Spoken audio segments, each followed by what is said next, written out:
Hey, hello, hi. Today it's Zoe from Seneca again, and we're going to be talking about key terms for the ACT English, looking at verbs. Very important. Okay, so these are the different types of verb that you can expect to see on the ACT English exam. Verbalicious. Not sure if that one's going to catch on, but cool. Verbalicious. Right. A verb is an action. It's a doing word. Sing, walk, dance, laugh, watch, be, do. Okay? An imperative verb is a verb that gives an order. It's a bossy verb, okay? Stop, bring, give, tell me, those sort of things. Then we've got stative verbs. So a stative verb is a verb which does not physically move. You can't see, feel, hear, taste, or smell them happening. But they're still happening, right? So this is love, hate, prefer, doubt, seem, know, own, understand, okay? You can't feel understanding. You can't taste preferring, but it's still happening, all right? A dynamic verb is a verb which is physically moving or changing.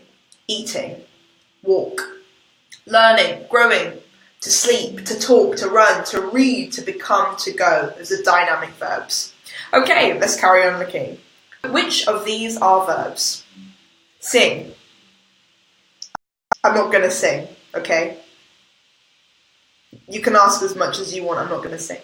Run, think, eat, and love. Those are the verbs.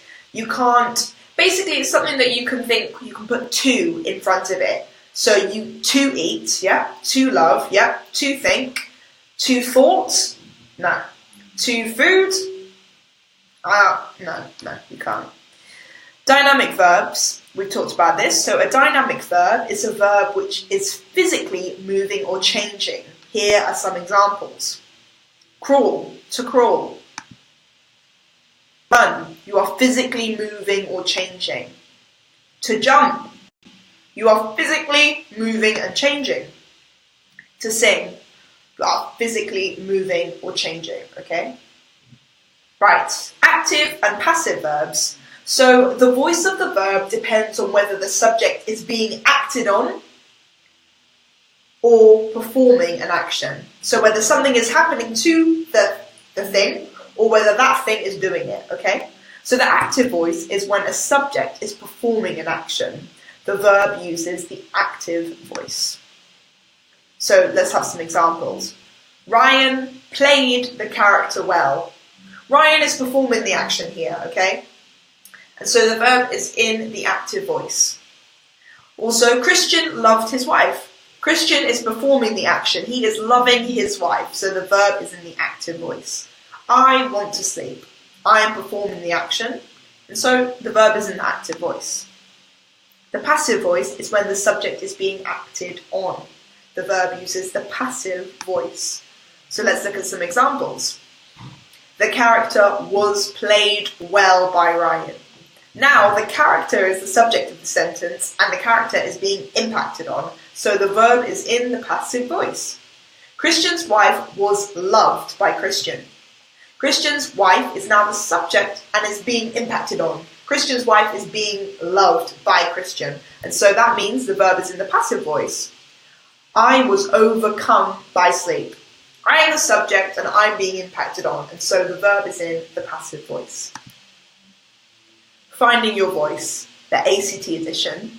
As a general rule, okay, the ACT prefers the active voice. The active voice is thought to be more clearer, it's more concise. So there will be more active versus passive voice questions in the rhetorical skills section. So just bear that in mind. When the subject is being acted on, the verb uses the passive voice. Which sentences use active verbs? Dan wore a tie.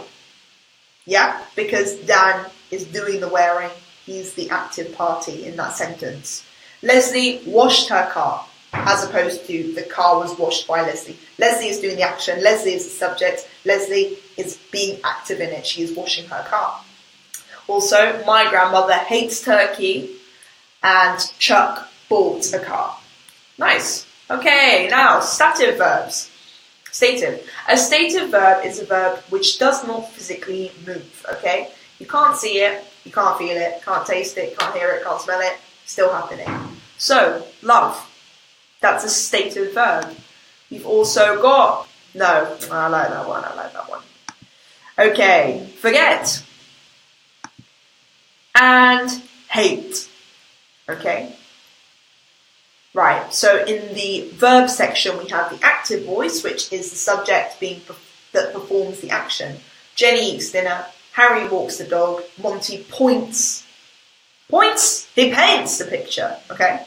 We've also got the passive voice, where the subject is being acted on. The dinner is eaten by Jenny, the dog is being walked by Harry, and the picture is being painted by Monty, or pointed by Monty, which doesn't make any sense.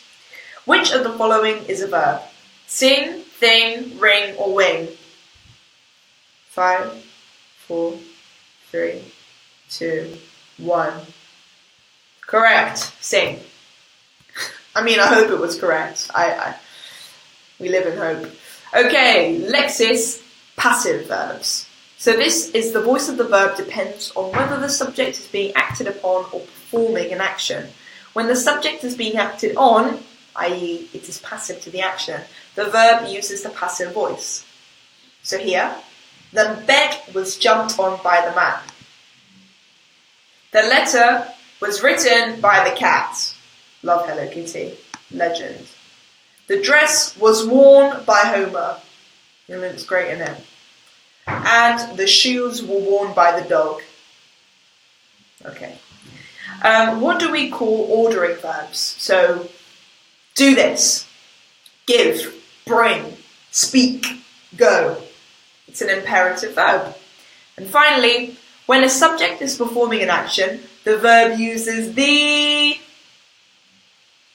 active voice. Nice, high five.